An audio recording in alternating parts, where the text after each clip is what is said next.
قرآن نماز سر پہ ٹوپی رکھنا کیا سنت ہے؟ اگر ہے تو لوگ اسے کیوں ترک کر رہے ہیں؟ رسول اللہ صلی اللہ علیہ وسلم کا فرمان ہے، جس کے کندھے ننگے ہوں اس کی نماز، بس بیٹا بیٹھ جاؤ بیٹھ جاؤ، جس کے کندھے ننگے ہوں ان کی نماز، حدیث سن لی آپ نے، جس کے کندھے ننگے ہوں اس کی نماز۔ کوئی ایک روایت صحیح ہمارے علم میں نہیں جس میں یہ ہو اللہ کے نبی نے فرمایا ہو جس کا سر ننگا ہو اس کی نماز نہیں ہے۔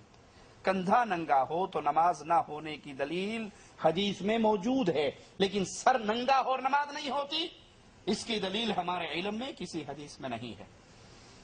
ہاں، اللہ کے قرآن کا حکم ہے کہ جب تم مسجدوں میں آؤ، خذوا زینتکم عند کل مسجد، تو مسجد میں آتے ہوئے زینت اختیار کرو، اچھا رومال، اچھا کپڑا، اچھی ٹوپی آپ کے پاس ہے، اس کو آپ سر پہ لیں تو کوئی حرج نہیں، ٹھیک ہے۔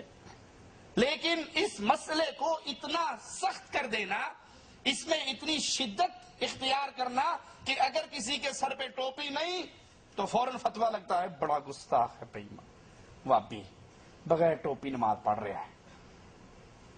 اسی بغیر ٹوپی نماز پڑھنے والے کا منہ اگر دیکھو، ٹھیک ہے، تو وہ کلین شیو، ابھی حمام سے نکل کے بہترین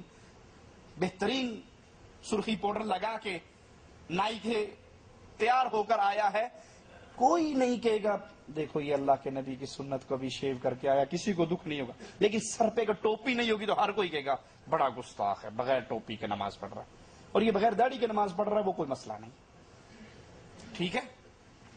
تو یاد کر لیجئے، یہ جو حیثیت ٹوپی کی بنا دی گئی ہے، اس کی شریعت میں کوئی حکم نہیں، کوئی اجازت نہیں، کوئی معاملہ نہیں، یہ بنی بنائی باتیں ہیں، میڈ ان انڈیا پاکستان مسئلہ۔ اس ٹوپی کی بنیاد پر مسلمانوں کو کارٹون بنا دیا جاتا ہے۔ آپ نے اکثر انڈیا پاکستان کی مسجدوں میں دیکھا ہوگا، دروازے کے ساتھ ہی ایک ٹوکری پڑی ہوتی ہے جس میں پلاسٹک کے چھکو رہتے ہیں۔ یہ چھکو ہماری پنجابی کا لفظ ہے، چھکو کہتے ہیں جو اونٹ کے منہ پہ چڑھایا جاتا ہے، کسی کو کاٹ نہ لے، کھجور کے تنکوں کا بنا وہ اس کا منہ بند کرنے کے لیے چڑھا دیتے ہیں نا۔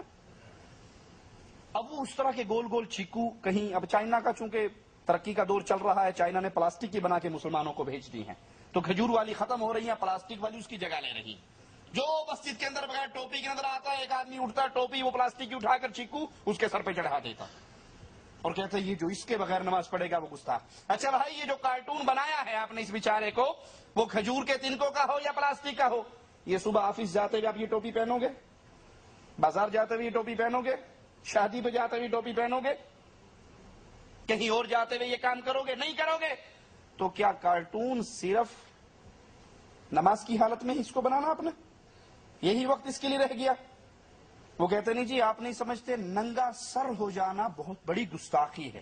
اگر سر ننگا کرنا گستاخی ہے تو جب مسلمان عمرے اور حج کے لیے آتے ہیں سب کے سر ننگے ہوتے ہیں یا نہیں؟ اکثر کی ٹنڈ بھی ہوتی ہے اس طرح سے، تو یہ سارے گستاخ ہوتے ہیں نعوذ باللہ۔ یہ گستاخی آپ کے مولویوں نے بنائی ہے، قرآن و حدیث میں یہ گستاخی نہیں ہے۔ اچھا، جن کا یہ دعویٰ ہے کہ بغیر ٹوپی نماز پڑھنے والے، سر ننگا کرنے والے گستاخ ہیں، ان کے چہرے کی دوسری تصویر دیکھی جائے، دوسرا رخ دیکھا جائے، تو ایسے لوگ جن کے جسم پہ بالکل کپڑے نہیں ہوتے، ان کو کہتے ہیں یہ بڑیاں پہنچیاں سرکاراں نے، اے اولیاء اللہ نے، اے مجذوب نے، اے پہنچے نے، انہوں نے کچھ نہیں کہنا۔ انڈیا پاکستان کی سڑکوں کے کنارے پہ چل رہے ہوتے ہیں نا، لمبی لمبی مونچھیں، بڑے بڑے بال، نہ طہارت نہ استنجا نہ غسل، تو کیا کہتے ہیں بڑی پہنچی سرکار ہے، انہوں کچھ نہ کیا جائے۔ تو واقعی وہ پہنچی بھی سرکار ہے، بس آخری دھکے کی ضرورت ہے اور سیدھا اندر جائے گا۔ بھائی اگر پورا جسم ننگا کرنے سے ولایت مل جاتی ہے تو سر ننگا کرنے سے کو 25% تو ولایت اس کو بھی ملنی چاہیے نا، اس کو گستاخ کیوں کہتے ہیں؟ یہ سب ڈرامہ ہے جو لوگوں نے بنایا ہے۔